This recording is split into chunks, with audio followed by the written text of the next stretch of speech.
lalaki to.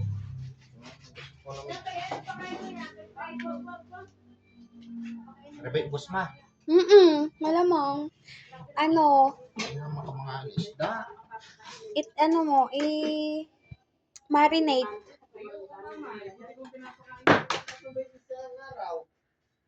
Kung magpakain na may isang beses lang ngayon.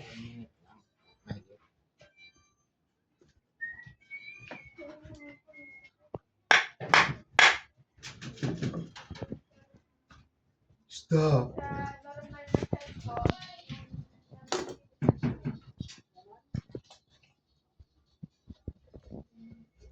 Ari bagong huli lang talaga. Hindi pa nalalabog ang ano. Ang bito pa. Buo pa. Pag tinatanggal yung hindi, wala na